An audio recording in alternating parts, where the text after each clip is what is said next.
Very good morning, everyone, again. I'm delighted to be introducing our speaker for the last session of our conference. When Claudia and I started thinking about a possible lineup of speakers, Professor Jas Elsner's name sprung to our minds pretty quickly, pretty early on in the process. It's not that easy, actually, to introduce a scholar of such distinction and creativity.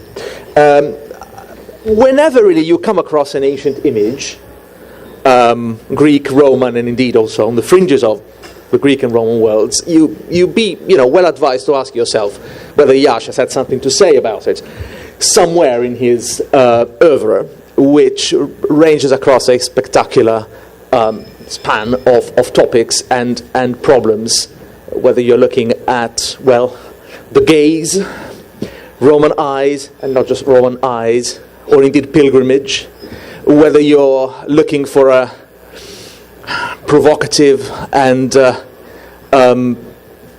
deeply rewarding reading of the Arapakis, or you're interested in the Christian triumph, Jas Elsner will have something rather fundamental to say on that topic, and also many other aspects of ancient art, and indeed more generally, really, on the crucial and ever problematic connection and relationship and tension between ancient art and subjectivity. I mean, what we're really looking at here is a body of work that has been asking very bold, very imaginative, theoretical and rather fundamental questions of a large body of evidence from the Greek and Roman world. Professor Elsner is professor of late antique art at the University of Oxford, and Humphrey Payne Senior Research Fellow in Classical Art and Archaeology at Corpus Christi College, Oxford. He's also been a visiting professor at the University of Chicago since the mid 2000s, if I'm not mistaken. Formerly an alumnus of Cambridge University, he's taught and lectured all over the world. Really, he's now a fellow of the British Academy, as well as a foreign honorary member of the American Academy of Arts and Sciences. I've got to get titles right. Yes, yeah, it's important.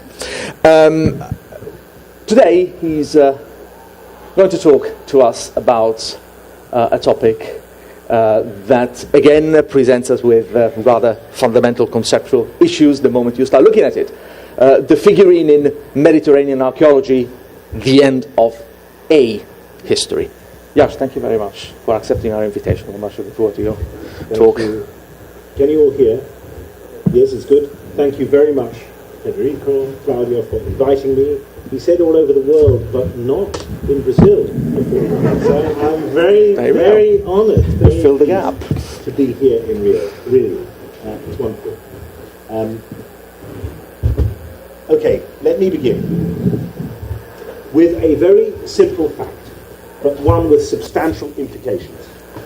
In all the ancient cultures of the Mediterranean, including Egypt and North Africa, of the Near East as far as India, from the earliest Paleolithic prehistory to the end of pre-Abrahamic pagan polytheism, in the western half of this vast geography, spanning the Mediterranean and Asia, the figurine is a prime and ubiquitous a product of material culture, with huge attestation in the archaeological record.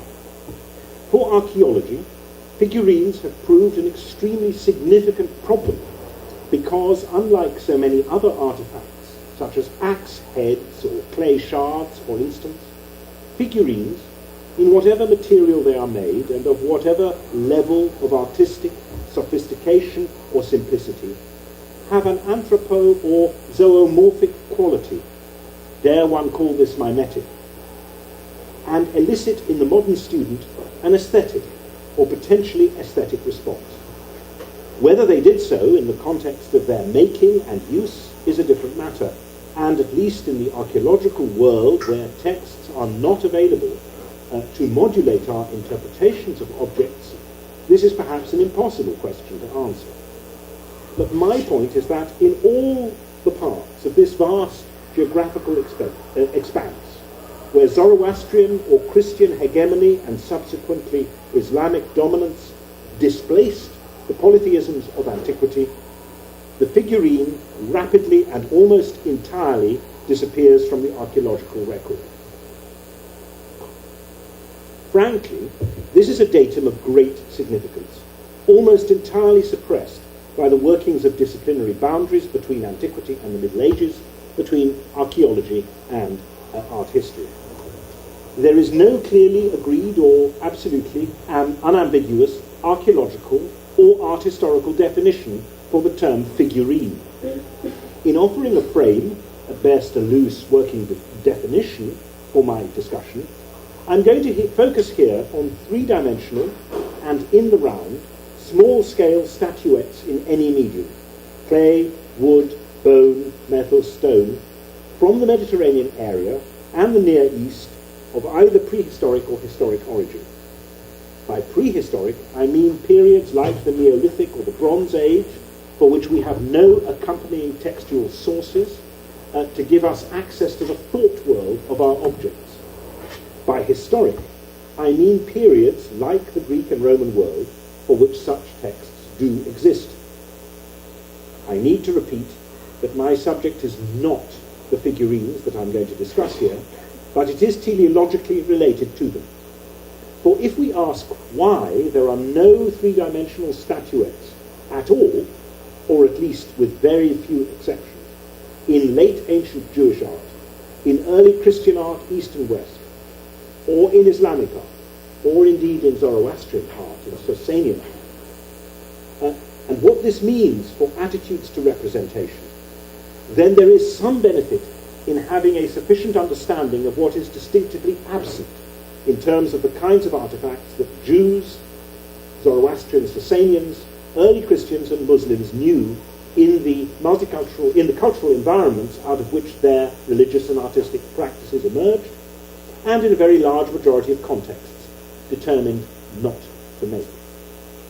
I will focus, for the main part, on the human figure, but in fact what I have to say is equally relevant to the numerous three-dimensional miniature animals, animal figures, found alongside human-shaped figurines across the Mediterranean, which again are not found in late ancient Christian or Muslim contexts. In other words, from the teleological perspective of what Christianity and Islam did not do in terms of continuing ancient patterns of image making which they inherited, zoomorphic figuration is no different from anthropomorphism. I will not explore the complex, arguably fraught distinction between anthropo or zoomorphic figurines and the anthropo or zoomorphic vessel, pots in human shape. But these are classes of items that have clear parallels and also fundamental functional differences. You put something inside a pot, but a figurine you don't. Let's begin with the evidence from late antiquity, by which I mean figurines or statuettes from the period after Constantine's legalization of Christianity, but including also potentially Christian material from the 3rd century. The short summary is that, by comparison with the pre-Christian era, there is very little. The bald generalization requires some nuance. If we take small-scale statuary, other than terracotta or bone, used in places of worship, of burial or in sacred cult sites, then there is a scattering of potential material from what may be called the transitional 4th and 5th centuries, and very little at all in a Christian context thereafter, by contrast with copious two-dimensional images, whether painted or reliefs, until the 9th century in Europe. So here is an example on the right of the 9th century in Europe, great statuette from Conques.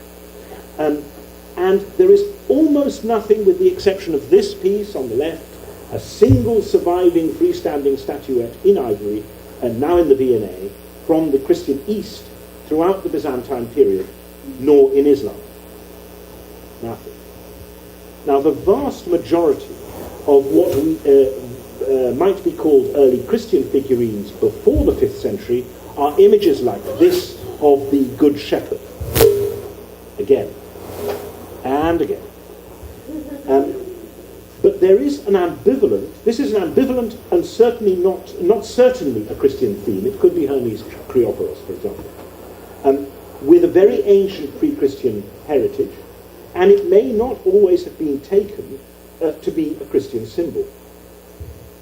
Many of these statuettes, alongside a group of mythological images, including Orpheus and Bellerophon here, are not in fact freestanding figurines, but are attached to columns for use in some kind of architectural ensemble, perhaps as table legs, trapezophora, perhaps in fountain or nymphaeum contexts, but potentially also as domestic offerings, offering tables or altars.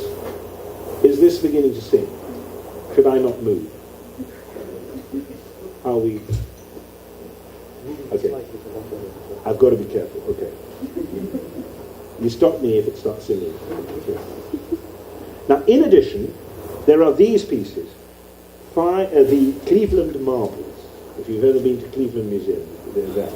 Purchased on the market in New York in 1965. That means, of course, they're fine because before 1970 it was fine. Now, these 5 figurines include one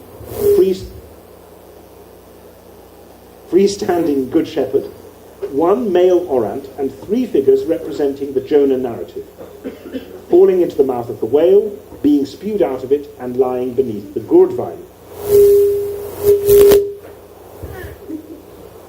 Here the Jonahs. These are unique, and their authenticity has been questioned. Maybe they're fakes. Their provenance and function are unknown. Among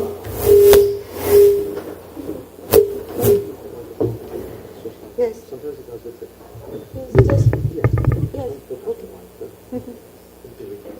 Just shake it. Among these very unusual aspects of their iconography, Jonah beneath the gourd vine is bearded and clothed. Only example in the whole of antiquity, Jonah bearded and clothed. In the middle, at the top. Dating is not easy, but if we assume these statuettes are authentic, and that they belong with the 6 small-scale busts that were purchased with them, then they probably come from the second half of the 3rd century, rather than later. Apart from these very few examples, we have nothing whatever that will pass for freestanding figurines in any expensive material, let alone large-scale sacred statuary, from early Christian art or from Byzantium, and certainly nothing after the end of the 4th century. If we take the small finds from post-300 AD Christian contexts in the archaeological record, there is some continuity of figurine material sporadically attested in certain specific sites. For example, here at Sagalassos in Asia Minor, we have some terracotta figurines from the late antique layers, a few of which appear to be marked as Christian by the application of crosses. For example, on the one on the right, at the top, you see, it's a cross.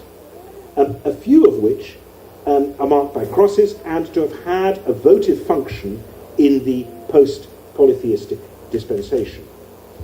Similarly, here at Scythopolis, Beth Shean in Palestine, Byzantine period layers from before the Arab conquest of 636 AD, we have to believe all of these layers, etc., have yielded some pottery statuettes, including mother and child figurines and a rider figure.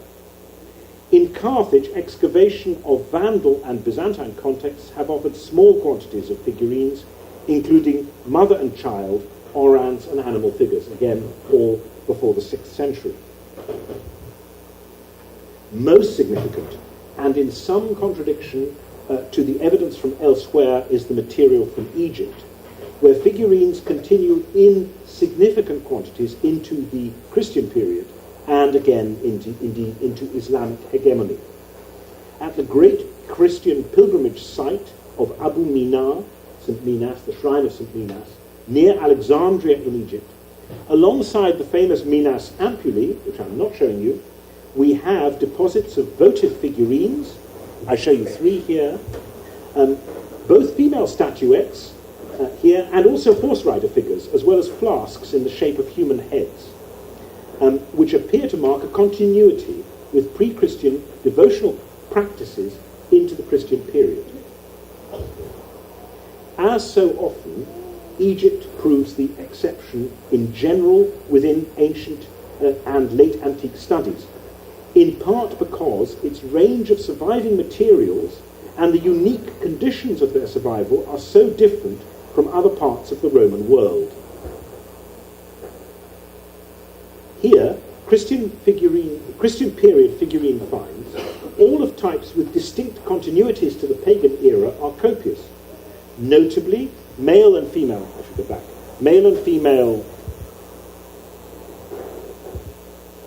Orans figures. Some of the latter naked, lactating mother figures, not one here, but we have some, riders and animals, all in terracotta, as well as small anthropomorphic images in bone, like these, wood and stone. Are these things toys? Are they, it's easy to say toys, then they can't be religious. Are they dolls? Are they idols? Are they votives? Of particular interest is the material from Koranis, where several hundred figurines were found dating from the 1st century AD to the 6th, with figurine types like the Orans spanning the whole period, and with fine spots that include early material from late antique contexts. Here's some more Egyptian ones. These ones not provenance, mind you. Key questions relating to the Egyptian evidence include whether patterns of pagan worship continued longer here than elsewhere, and whether syncretism of pagan devotional forms with Christian cult, as in Abu Mina, were more prolific or more tolerated than in other parts of the Roman world. However, by contrast with the copious and arguably ubiquitous nature of pre-Christian figurine finds across the Mediterranean and the Near East, outside Egypt, this material is very sparse in late antiquity, and often its date and the dating of any deposit are very uncertain. Nor is it clear what sort of function belonged to the odd occurrence of such objects in the record. Again, were they toys, for instance? The archaeology of many major late antique sites appears to offer no figurine material. If we move to Hellenizing statuettes with pagan mythological subject matter, there is a reasonably large group of freestanding images that date to the 4th and into the 5th century AD, often of rather fine workmanship. These have been excavated mainly in villa contexts from all over the Roman Empire, and many from Gaul. Classicizing miniature works, these objects appear to have been largely preserved as assemblages or collections in wealthy villas, like these two, for example, or the one on the left, here, with an antiquarian motive, and for decorative display, their production and appreciation connected to late Roman traditions of paideia. The one on the right, however, was found in a Mithraic temple in London. Now, such uses do not preclude religious functions, and some of the mythological figurines do appear to have been used in worship or in votive dedications, almost entirely from caches datable to the 4th century, with almost nothing at all thereafter. These include objects from domestic shrines and lararia, and also from some temple contexts before Christian suppression. A couple more. However, we interpret this material as broadly antiquarian and nostalgic, or as having some pagan cultic edge. It appears to have largely died out by the early 5th century. In this sense, it emulates the dearth of large-scale pagan statuary, whose making came to an end around 4th or the 5th century, followed by honorific civic portraiture in the 6th. Turning to the Islamic world, there are, to my knowledge, no figurines of the Umayyad period surviving from Islamic contexts, with the exception of the bone female figures, the nude female figures in bone from Egypt, which continue types found in Christian contexts, as well as in pagan antiquity beforehand.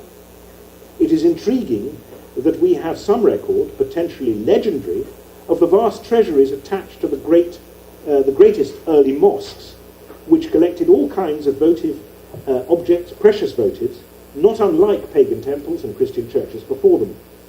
Among the wonders listed for Mecca is a gold anthropomorphic figurine. In the small finds from the Metropolitan Museum's excavations at Nishapur in northeastern Iran, dating from the early Abbasid period, there are a small number of figurine fragments, including animals and naked females, perhaps the remains of toys. Certainly, there is a significant record of later Islamic animal and anthropomorphic figurines, which may imply the existence of earlier material that does not survive.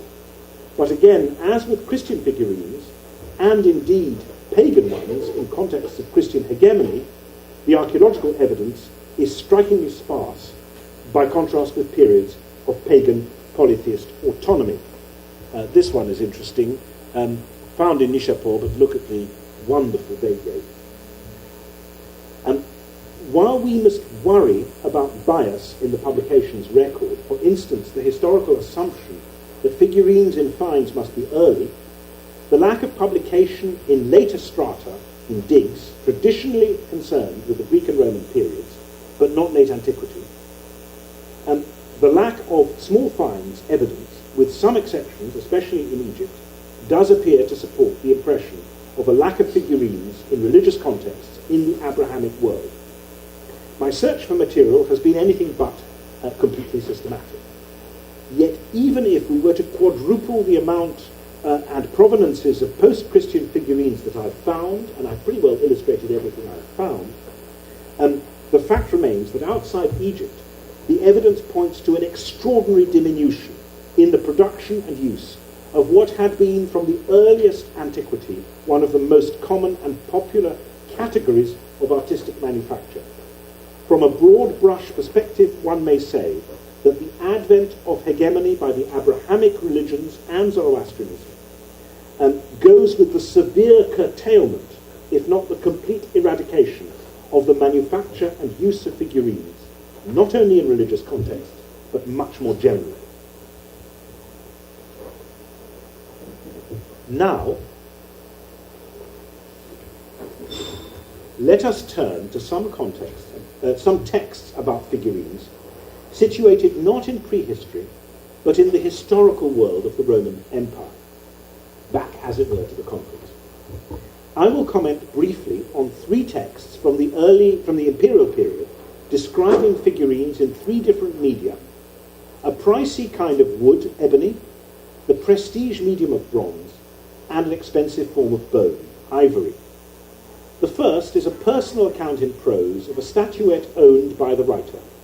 The second, a poetic celebration of a famous work of art attributed to Lysippus.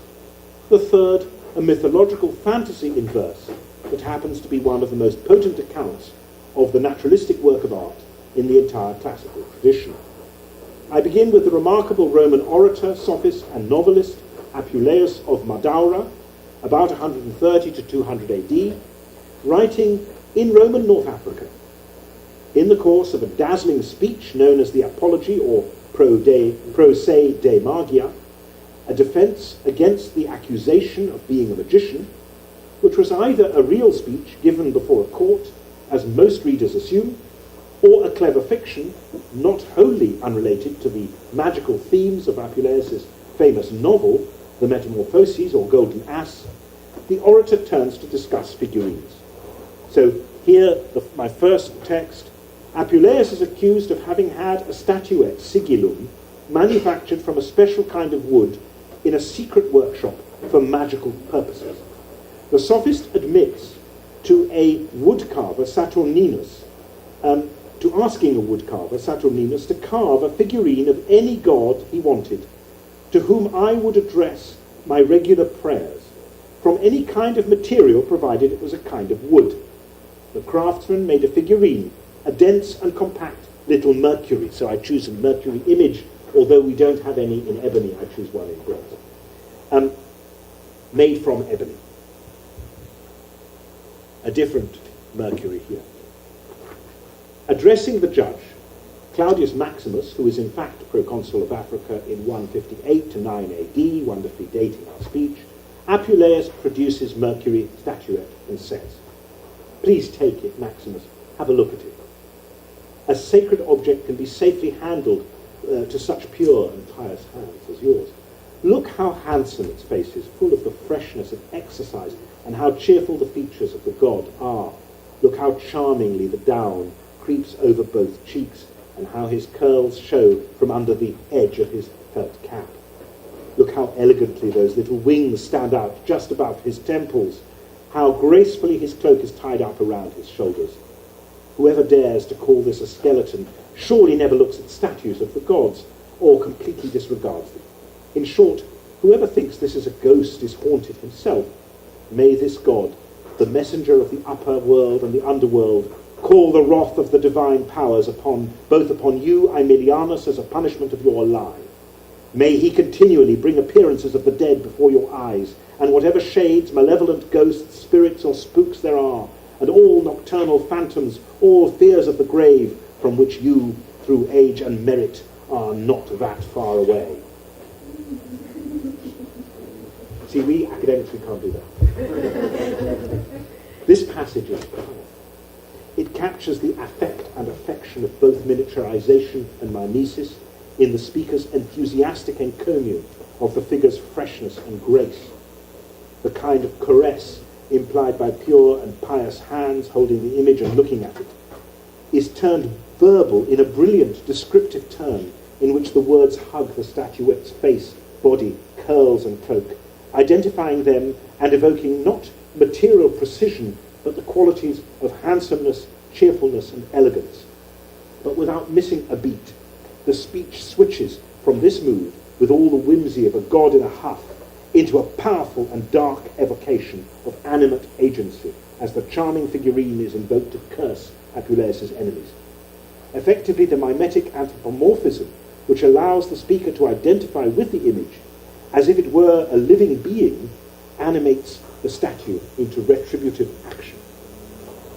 The use of this kind of miniature cult image, the uses of this kind of miniature cult image are further expressed in what Apuleius describes as a habit of mine, morem. I usually carry with me wherever I go a statuette, simulacrum of some god, keeping it among my books.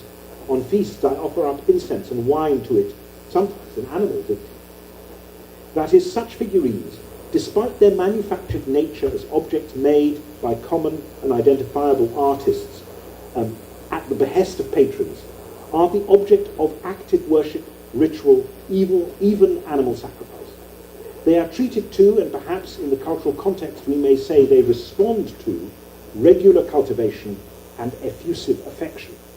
They are capable of invocation for retributive action such as curses, which is only possible if one presumes that to at least some people in the culture they are seen as capable of performing the acts threatened by such curses. In general, the kinds of figurines described by Apuleius have been largely treated by modern scholarship within the discourse of aesthetic appreciation and connoisseurship in the history of classical art. But the discourses of art historical antiquarianism in antiquity, it's animated.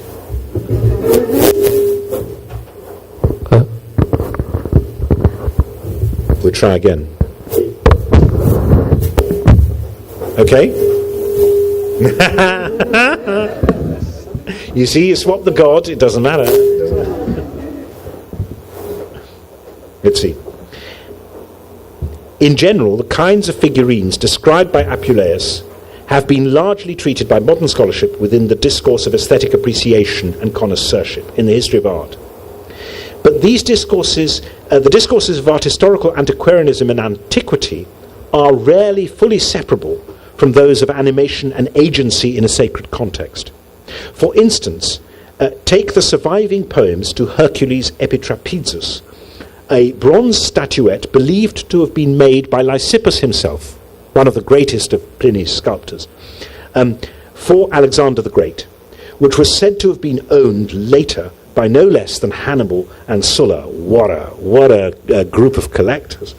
And by the late 1st century AD, had entered the possession of a wealthy Roman poet and collector, Novius Vindex, probably not a good enough poet to survive, but at least wealthy.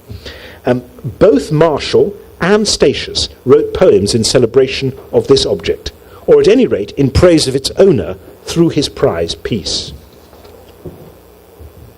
So I give you an image, and I'll give you one or two images of that are meant to be after this statuette, and some of the poems.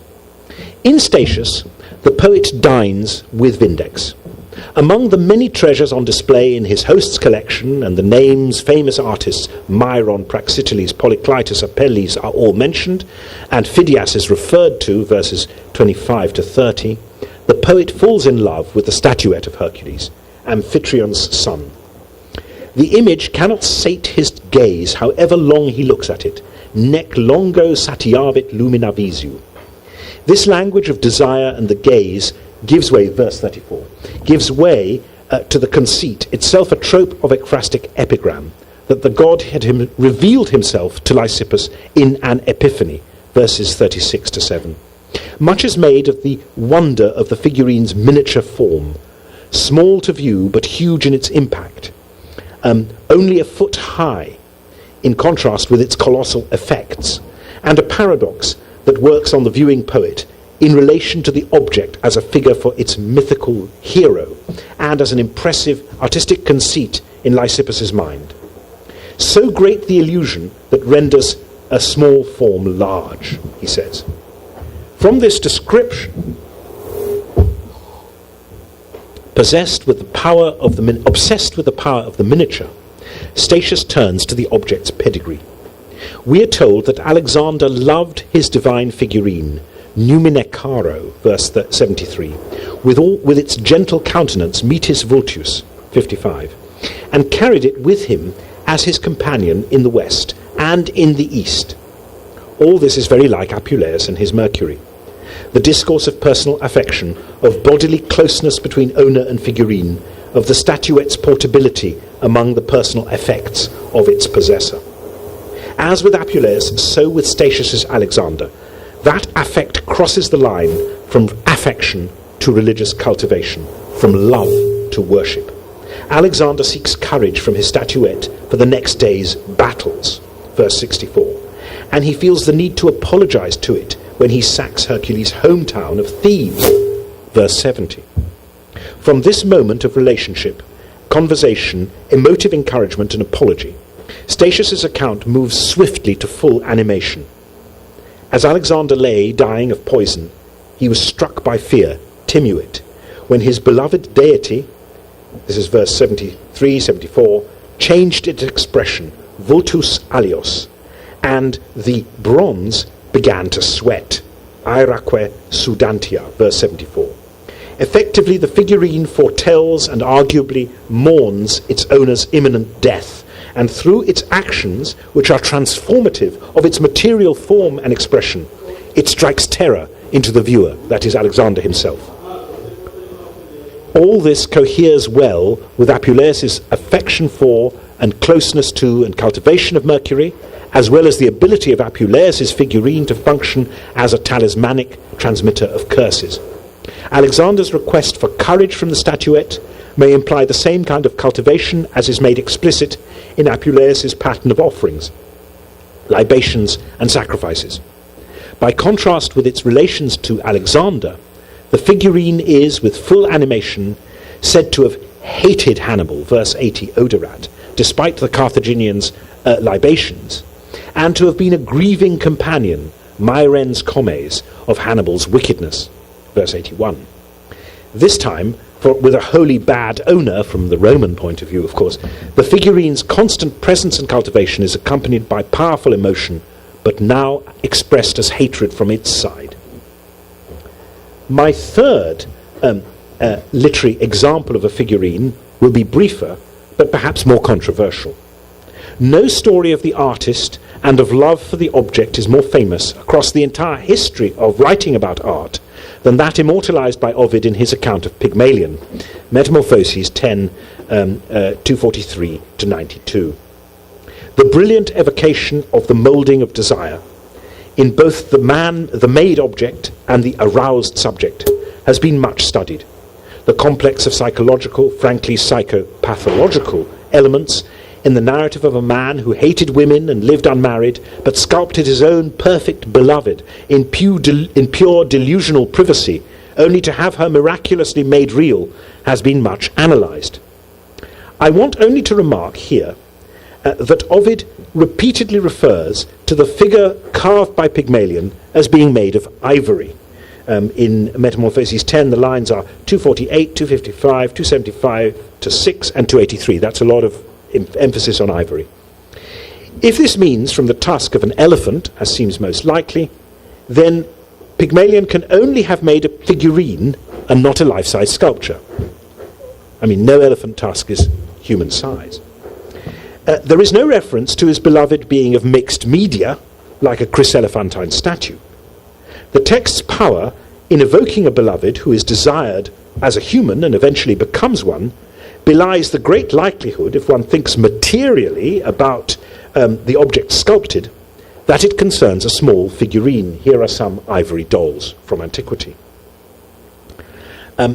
As Pygmalion plays with his love doll, kissing it, grasping it, speaking to it, clothing it with robes, taking the clothes off, rings, putting rings, a necklace, the image, always presented to the reader as from within the frame of Pygmalion's own desire, his own mind, appears as if it might be his size. And when Venus grants his prayer and turns her into real flesh, of course the text's narrative conceit has her as a full-sized person and not a figurine. Arguably the text's play on horns, the horns of the cow sacrificed to Venus, in 271, cornibus, the horns of the crescent moon, 296, cornibus, when it completes the 9th month, when the ivory wife gives birth to Pygmalion's son, Paphos, evoke the ivory tusk out of which the statue woman was carved, as well as the horn with which the sculptor made her pregnant. My point is that the extraordinary revelry of affect, desire, and fetishism, as well as the miraculous act by which ivory becomes flesh, and the desired object becomes animate and penetrable, which is so exceptionally characteristic of this text, is particularly apt when focused on a doll-like figurine. Now, I hope that these readings of texts about 3 statuettes firmly establish the immense power of the sacred figurine in the Roman imagination. Its anthropomorphism and miniaturization, combined with elements of religious cultivation and the imputation of animate agency, are a potent mix. However, 2 significant points arise. First, in relation to the ways art historical literature, itself profoundly influenced by the Pygmalion narrative especially, has informed the prehistorical accounts of figurines. We do need to worry how much of the immensely rich Greco-Roman material on the responses to and cultivation of figurines, suitably generalized and expressed in the abstract, can in fact be imputed, translated to non-Greco-Roman contexts. Second, and fundamental to my principal argument, it is precisely in the terms established by the Roman texts that the newly ascendant Christians chose to ban sacred images or idols. If we look at the legislation against paganism and sacrifice repeatedly passed by the emperors of the 4th century and the early 5th centuries, then when it turns to images, it refers to them in strikingly similar terms to those we found in texts like Statius and Apuleius. So, for instance, in a law promulgated by Theodosius, Arcadius, and Honorius in Constantinople on the 8th of November 392, we find the following. Here it is. Here's the text. No person at all, of any class or order whatsoever, of men or of dignities, whether he occupies a position of power or has completed such honours, whether he is powerful by the lot of his birth or humble in lineage, legal status and fortune, shall sacrifice an innocent victim to senseless images, sensu carentibus simulacris, in any place at all or in any city. He shall not, by more secret wickedness, secretiore piaculo, venerate his lar by the fire, with fire, his genius with wine, his penates with fragrant odours. He shall not burn lights to them, he shall not place incense before them, or suspend wreaths for them. Further, if any person should venerate by placing incense before them, images made by the work of mortals and destined to suffer the ravages of time, and if in a ridiculous manner, ridiculo exemplo, he should suddenly fear that the effigies which he himself has formed, metuens is the Latin, or should bind a tree with fillets, or should erect an altar of turf that he's dug up, or should attempt to honour vain images, varnas imagines, with the offering of a gift, which even though it is humble, still is in complete outrage against religion. Such a person, as one guilty of the violation of religion, shall be punished by the forfeiture of the house or landholding in which it is proved he has served a pagan superstition. Now, whether this legislation was effective in its time is much less significant than the fact that it formed the legal and theoretical model for idolatry in the ensuing Christian tradition. What is significant here are the following specific themes associated with the pagan discourse on figurines.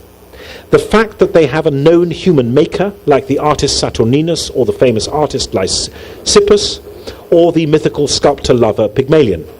That they have a history in time and are subject to change and decay, as Vindex's statuette has a long historical pedigree. That they are cultivated with libations or incense or sacrifice, as in various ways Alexander and Hannibal served Hercules, and as Apuleius treats his Mercury. That they operate on their worshippers with emotive force and agency, provoking fear in the explicit testimony of the Christian legislation, as Hercules struck fear into Alexander, and as Apuleius expects his Mercury to cause fear to his accusers when he pronounces his curse. But we may surmise other emotions also, such as affection and even love, as in Apuleius' account of his Mercury, Alexander's feelings for Hercules, and above all, Pygmalion's passion for his ivory maiden.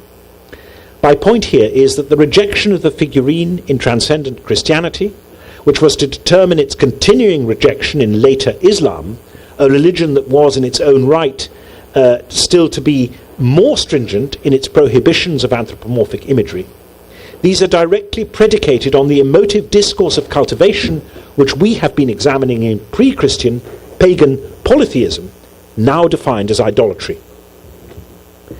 We've been exploring a remarkable shift in the evidential archive delivered by archaeology, which mirrors a profound shift in representation in cult space within the Abrahamic religions.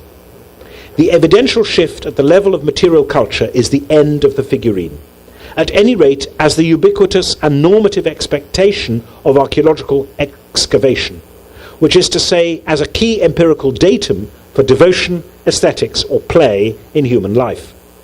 The shift in representation is a near total move to flat art in two dimensions, not only in sacred contexts, the decorations of synagogues, churches, monasteries and mosques, but also in domestic ones. The depth of relief carving may in part have increased, making flat surfaces more sculptural, but by and large the Abrahamic world saw the demise of freestanding statuary as well as figurines, with the end of statues in the sphere of honorific public portraiture swiftly following their curtailment in sacred contexts. Now, what this means for the history of representation in the West is hardly possible to overestimate. The death of the figurine, an issue entirely untheorized in antiquity and hardly discussed in modernity, and the rise of an almost entirely two-dimensional idiom for visual expression in manuscript illumination, panel and wall paintings, mosaics on floors and walls, relief sculptures of all kinds in both large-scale objects such as doors or church screens, and in all sorts of miniature ampullae, tokens and reliquaries, is an immense de facto restriction on the previously equal play of 2- and 3-dimensional representation in polytheistic antiquity. Whatever the second commandment's prohibition on the production of graven images may have meant in rabbinic Judaism, it did not include the rejection of 2-dimensional representations of human figures or narrative scenes. Clearly, whatever risks the flat image may be thought to have carried, from the point of view of a vituperative theologian, and we do have a number of early Christian critiques, its potential for idolatrous animation within Christianity was significantly less than that of the freestanding statue or figurine. The predilection for flat art is not less marked in ancient Judaism or in early Islam than in Christianity, with Islam ultimately adding a tendency to reduce further reluctance to anthropomorphism, though we must beware exaggeration of this feature since it is by no means systematic or universal. One may describe the issue this way. Before Christian hegemony, there was a free play of texts and images of all kinds, 2- and 3-dimensional, in the lived and religious culture of the Mediterranean and the Near East. What the advent of Christian dominance brought to visual culture was something like the restrictions that a bank might put on a credit card. Not all kinds of images were viable any longer, as not all kinds of purchase may be allowed, because of the risks of animation and idolatry. This is not a ban anywhere articulated in the textual record, just as one may not be aware of the restrictions on one's credit card until one's card is refused. I'm sure you've been in this situation, especially when you go to a foreign country. Nor is it wholly universal, just as one's credit card need not be always refused for transactions. That's really weird when that object is animate. Scary. It may be said to have driven some animated images into the closet, as it were, both in secretive paganism and in some forms of continuity of figurine usage within some forms of Christianity and even Islamic practice. And it clearly created the idol as a fantasy space of the forbidden, the demonic and the illicit within Christian culture. Clearly, in late antiquity, the ban, as I've called it, was not effective in certain exceptional cases, Sagalassos, Scythopolis, Carthage, and especially Egypt. But it was amazingly comprehensive across a burgeoning Christian art that served a geographically and conceptually diverse Christianity for a pretty robust de facto restriction that appears to have occurred spontaneously and without deliberate orchestration or central control. By the 8th century, the issues had become entirely explicit, not only in textual and theological debate, the whole iconoclastic movement in the East, but also in social practice, including the prohibition, removal, and destruction of images, actual iconoclasm. And this was across the entire late antique tradition. Whether we observe the move to aniconism in Umayyad Islam, the rise and arguments around iconoclasm in Byzantium, or the parallel discussions in the West, the so-called Caroline books, and the genesis there, under specific reliquary and cult conditions of the revived 3-dimensional sacred statuette in the later 9th century, as I showed you the Sainte Foy from Conques, we are exploring a self-conscious and theologically sophisticated development of what I have been discussing here as the end of the figurine in late antiquity. Thank you.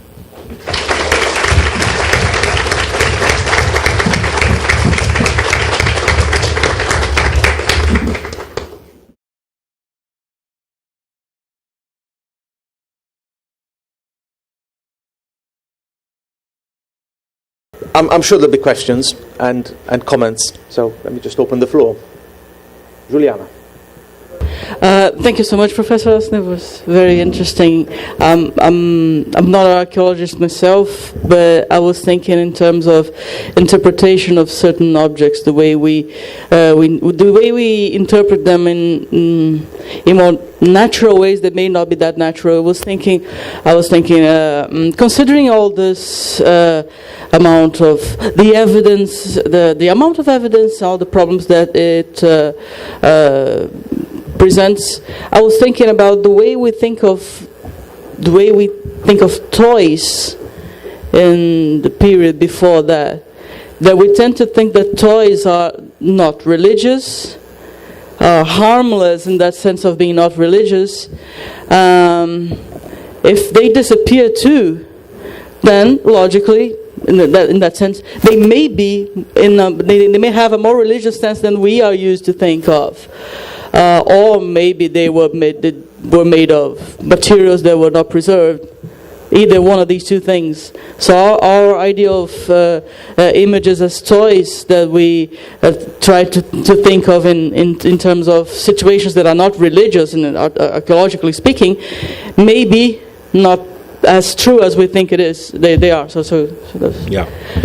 Toys are a very big problem because, first of all, they imply a retrojection.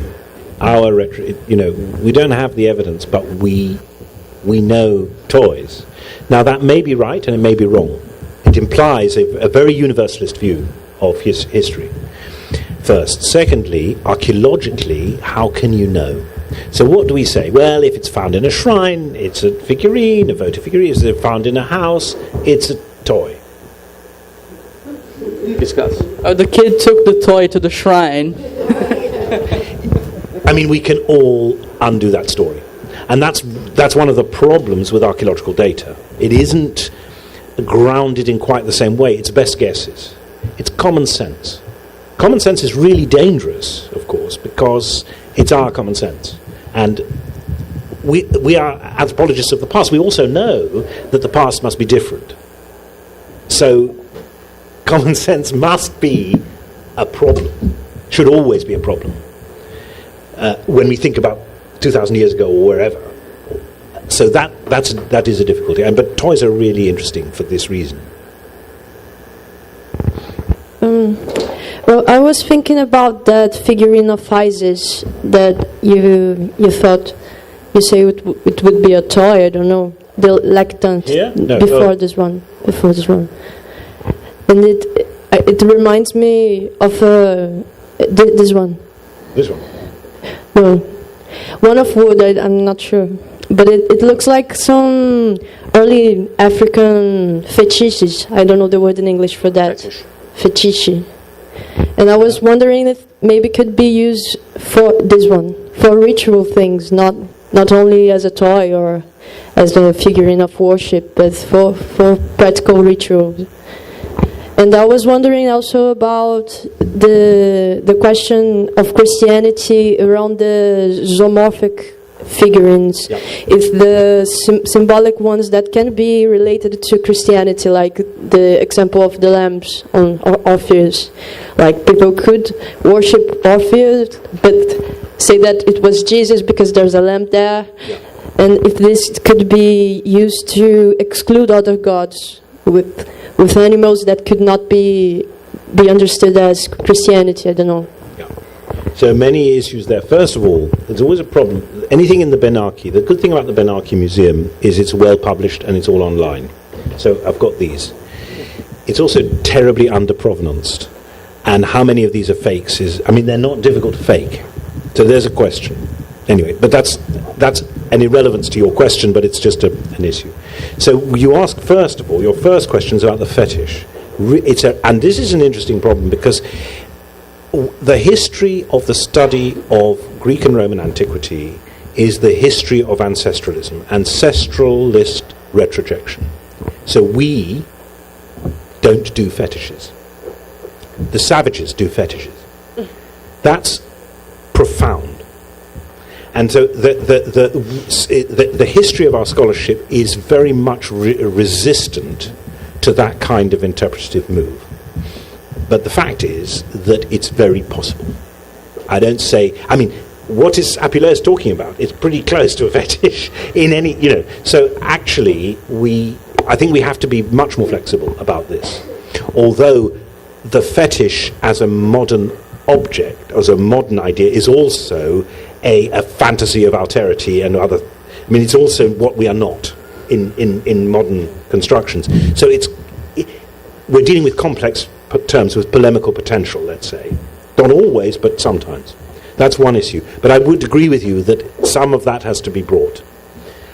Your second question then is about, let's say, Orpheus lamps, or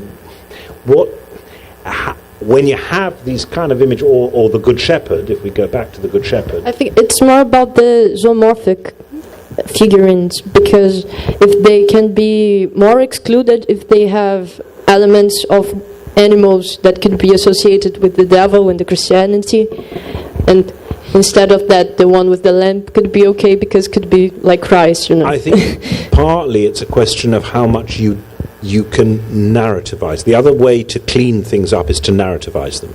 So if you put a naked man with two lions next to him, well, that's Daniel and it's the resurrection and it's safe.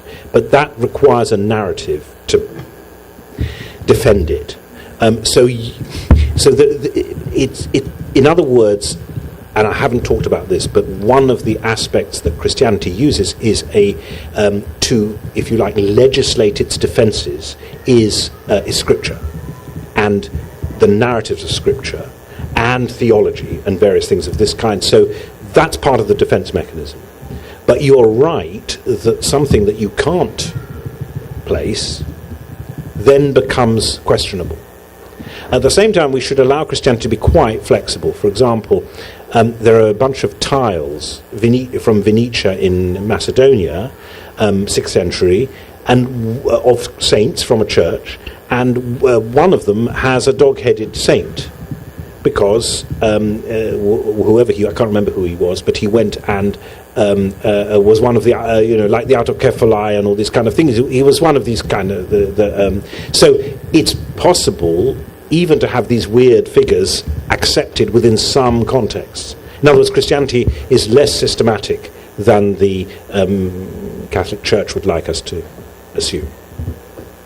Can I, one more thing, do you think that this categorization of animals could be used as a way of persecution, like saying that one kind of zoomorphic representation is from the devil, because maybe in that time this animal represents a god from some kind of people that they are like in war or something like that? I don't know.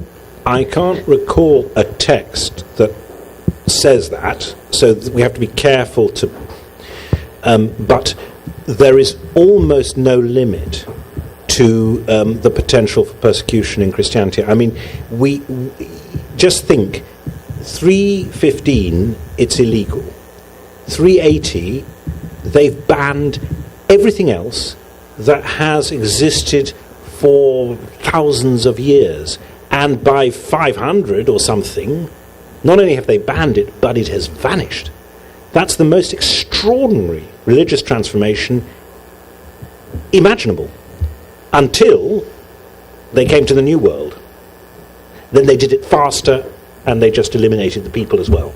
So it's but it's a remarkable move. It's a remarkable move, and so persecution is really central, I'm afraid.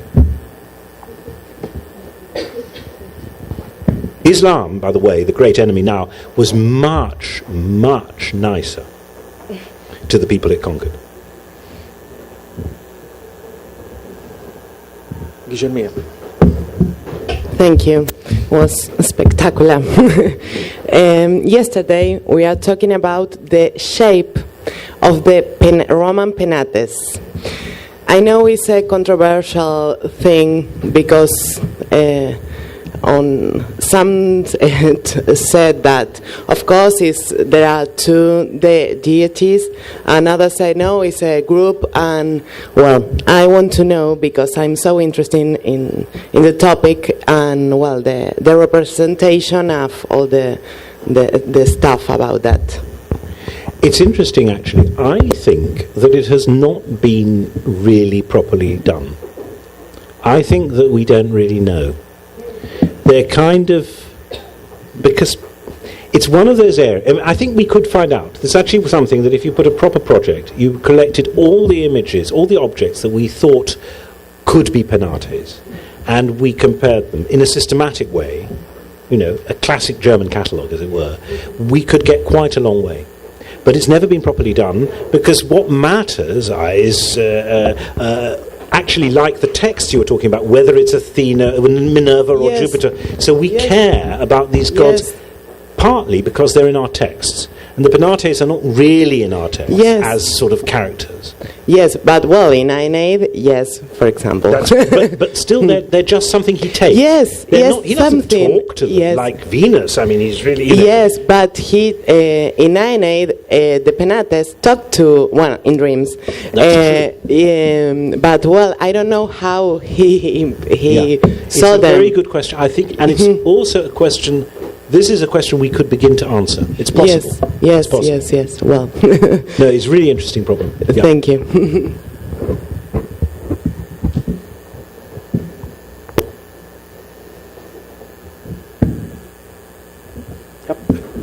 Thank you so much. It was really amazing.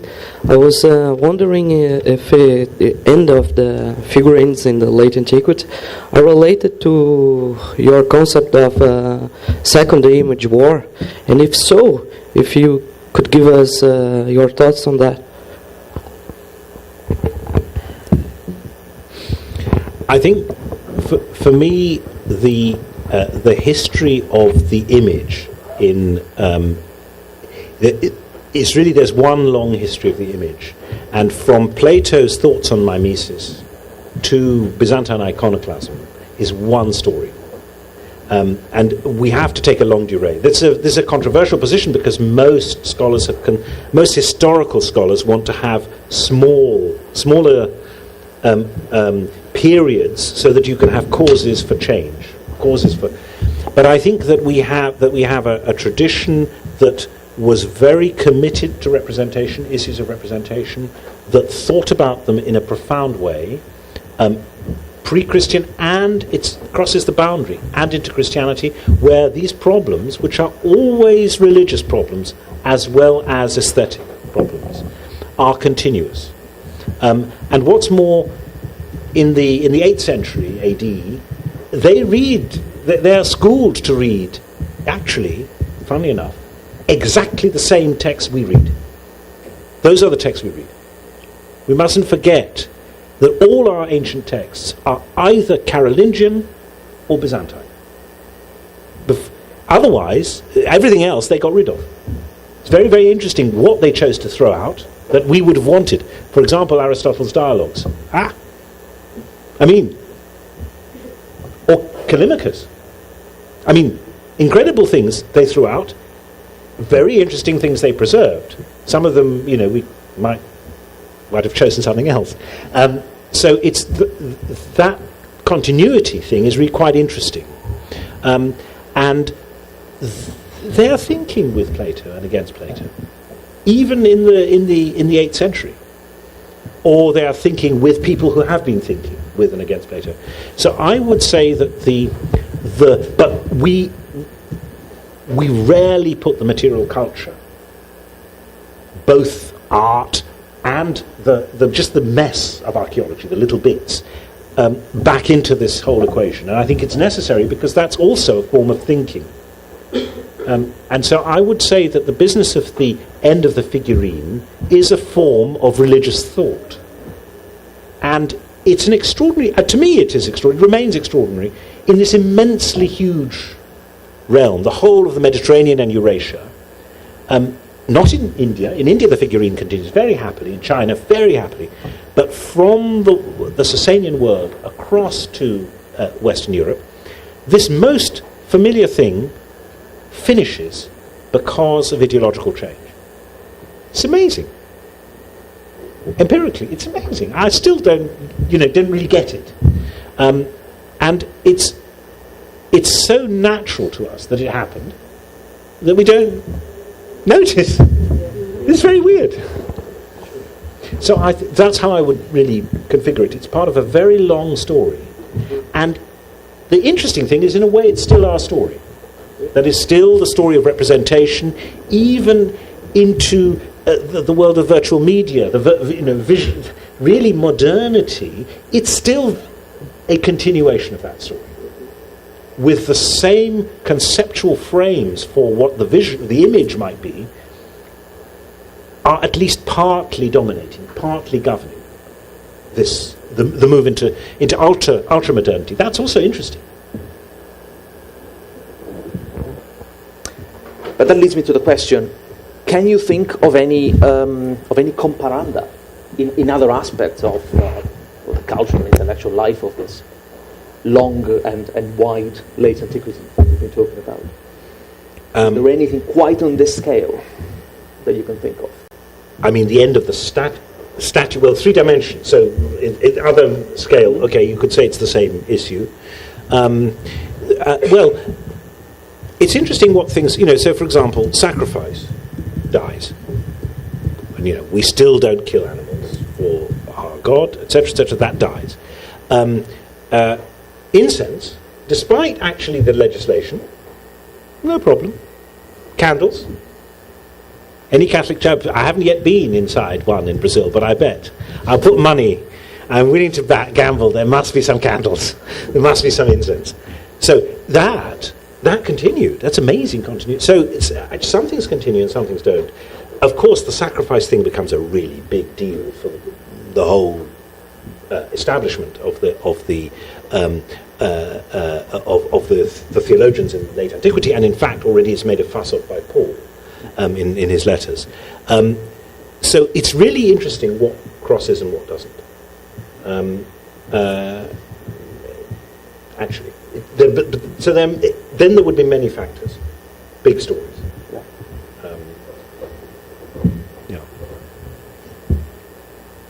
Thank you.